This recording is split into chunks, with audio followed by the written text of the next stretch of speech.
జగన్నాథ్పై ఇటీవల పదే పదే ఆగ్రహం వ్యక్తం చేసింది హైకోర్టు. 63 కోర్టు ధిక్కరణ కేసులపై హైకోర్టు ఆగ్రహం చేసింది.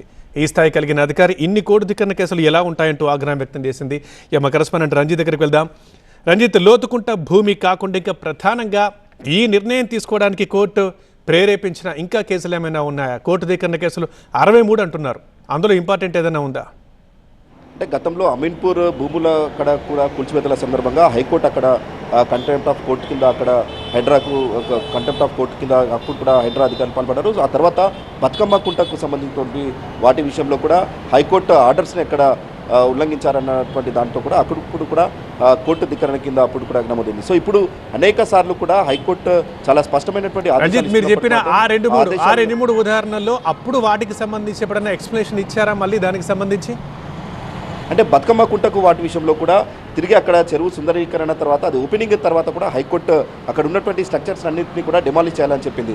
సో ఆ తర్వాత కొన్ని స్ట్రక్చర్స్ని డెమాలిష్ చేశారు. ఆ తర్వాత మిగతా స్ట్రక్చర్స్ని అక్కడ డెమాలిష్ చేయకపోవడంతో తిరిగి పిటిషనర్ హైకోర్టుకి వెళ్ళాడు. సో అప్పుడు కూడా హైకోర్టు ఇచ్చినటువంటి ఆదేశాలను తిరిగి పాటించకపోవడంతో హైకోర్టులో గడువు కోరారు. ఖచ్చితంగా ఆ గడువులోపు తిరిగి అక్కడ తాము ఆ స్ట్రక్చర్ని డెమాలిష్ చేస్తామన్నటువంటి అండర్టేకింగ్ కూడా తిరిగి హైడ్రా అధికారులు హైకోర్టుకి ఇచ్చారు. సో అప్పుడు కూడా కోర్టు ధిక్కరణకు పాల్పడ్డారు. ఈ బతుకమ్మ కుంటకు సంబంధించిన విషయంలో అక్కడ దాదాపు 2 సార్లు కూడా అక్కడ కోర్టు ధిక్కరణకు పాల్పడ్డారు. ఆ తర్వాత అమీన్పూర్ అక్కడ కూల్చివేతల సందర్భంగా కూడా అక్కడ హైకోర్టు కొన్ని ఆదేశాలు ఇచ్చినప్పటికీ మాత్రం ఆ ఆదేశాల్ని హైడ్రా అధికారులు పట్టించకపోవడంతో అప్పుడు కూడా కోర్టు ధిక్కరణకు పాల్పడ్డారు. సో ఇలా 2 కేసుల్లో కూడా హైకోర్టు ఆర్గ్యుమెంట్ జరుగుతున్నటువంటి క్రమంలో స్వయంగా హైడ్రా చీఫ్గా ఉన్నటువంటి వ్యక్తి అక్కడ మెజిస్ట్రేట్ ముందు హాజరైనటువంటి సందర్భాలు ఉన్నాయి. సో అక్కడ అండర్టేకింగ్ ఇచ్చారు.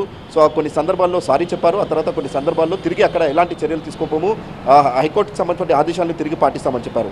సో ఇప్పుడు కూడా ఇక్కడ లోతుకుంటకు సంబంధించిన 40 ఎకరాల ప్రైవేట్ భూమికి సంబంధించిన విషయంలో ఇక్కడ ఆల్రెడీ సుప్రీంకోర్టులో స్టేటస్ కో ఉంది. ఒకవేళ రివ్యూ పిటిషన్ దాఖలు చేసి అక్కడ ఫైట్ చేయాల్సినటువంటి అంశంలో హైడ్రా అధికారులే నేరుగా ఆ స్థలంలోకి వెళ్ళి అక్కడ పొజిషన్లో ఇప్పుడు ఈ తీర్పు ఇచ్చిందో, ఎప్పుడైతే ఆదేశాలు ఇచ్చిందో లోతుకుంట భూముల వ్యవహారం ఇదేంటో ఒకసారి ఎక్స్ప్లెయిన్ చేస్తారా? ఇక్కడ ఏం జరిగింది? ఇందులో 3 సార్లు ఉల్లంఘనకు పాల్పడ్డారని చెప్తున్నారు. సో ఏం జరిగింది అసలు లోతుకుంట భూముల్లో? అంటే లోతుకుంటకు సంబంధించి దాదాపు ఈ 40 ఎకరాలకు సంబంధించిన భూమి అంతా కూడా శాంతా శ్రీరామ్కి సంబంధించి అక్కడ ప్రాజెక్ట్ డెవలప్ చేస్తుంది. సో ఇదే క్రమంలో ప్రభుత్వ భూమికి పరిగణిస్తూ కూడా అక్కడ హైడ్రా అధికారులు వెళ్ళడం, అక్కడ ఉన్నటువంటి ఫెన్సింగ్ని కూల్చివేసి తిరిగి హైడ్రా అధికారులు అక్కడ కంచెను వేయడం. సో ఇదే క్రమంలో అక్కడ శాంతా శ్రీరామ్కి సంబంధించిన విషయంలో హైకోర్టులో తిరిగి అక్కడ హైకోర్టులో పిటిషన్ దాఖలు చేశారు. సో అప్పుడు 18వ తేదీ ఇచ్చిన తర్వాత తిరిగి అక్కడ కోర్టు ధిక్కరణ కింద హైడ్రా అధికారులపై కోర్టు ఆగ్రహం వ్యక్తం చేసింది. సో 18వ తేదీ రోజు అక్కడ మొదట హైకోర్టు చెప్పిన తర్వాత తిరిగి అక్కడ ఎలాంటి వెహికల్స్ అనేవి హైడ్రాకి సంబంధించిన అధికారులు కావచ్చు, ఆ తర్వాత హైడ్రా వెహికల్స్ ఏవి కూడా అక్కడ ఉండవని చెప్పేసి 18వ తేదీ హైకోర్టులో అండర్టేకింగ్ ఇచ్చారు. సో 18వ తేదీ అండర్టేకింగ్ ఇచ్చిన తర్వాత తిరిగి అదే స్థలంలో 22వ తేదీన మరో 2 వెహికల్ పెట్టడంతో పిటిషనర్ తరఫు అక్కడ పూర్తిగా అక్కడ ఏదైతే శాటిలైట్ మ్యాపింగ్తో సహా ఫొటోస్ అన్ని కూడా హైడ్రాకు సంబంధించిన వెహికల్స్ అక్కడ పెట్టడం కావచ్చు, హైడ్రా సిబ్బందిని అక్కడ మొబిలైజ్ చేయడం కావచ్చు, వీటన్నిటి ఆధారాలతో తిరిగి హైకోర్టులో పిటిషన్ దాఖలు చేశారు. సో ఈ 2 దాని తర్వాత కూడా కోర్టు సీరియస్ అయింది. హైడ్రా అధికారులు ఇంత స్పష్టమైనటువంటి ఆదేశాలు ఉన్న తర్వాత ఎందుకు ప్రైవేట్ ల్యాండ్కి సంబంధించిన విషయంలో హైడ్రా అధికారులు జోక్యం చేసుకుంటున్నారు? అక్కడ హైకోర్టు రెండోసారి కంటెంప్ట్ చేసేటువంటి క్రమంలో హైకోర్టు కొన్ని సీరియస్ వ్యాఖ్యలు కూడా చేసింది. అక్కడ ఆర్మీ స్థాయి ఆఫీసర్లను అక్కడ డిప్లాయ్ చేయాల్సిన పరిస్థితి వస్తుంది. ఎందుకంటే ఒకవైపు ఇక్కడ చెప్పిన హైకోర్టుకు సంబంధించిన స్పష్టమైనటువంటి ఆదేశాలు ఉన్నా తిరిగి అండర్టేకింగ్ ఇస్తున్నారు, మళ్ళీ అక్కడ వైలేషన్స్ పాల్పడుతున్నారు, పొజిషన్లోకి వెళ్ళి అక్కడ స్ట్రక్చర్ని డిస్టర్బ్ చేసే ప్రయత్నం చేస్తున్నారు. సో ఇలాంటి పరిస్థితుల నేపథ్యంలో హైకోర్టు కూడా సీరియస్ అయింది. రెండోసారి కోర్టు ధిక్కరణకు పాల్పడేటువంటి క్రమంలో హైకోర్టు కొన్ని కీలక వ్యాఖ్యలు చేసింది.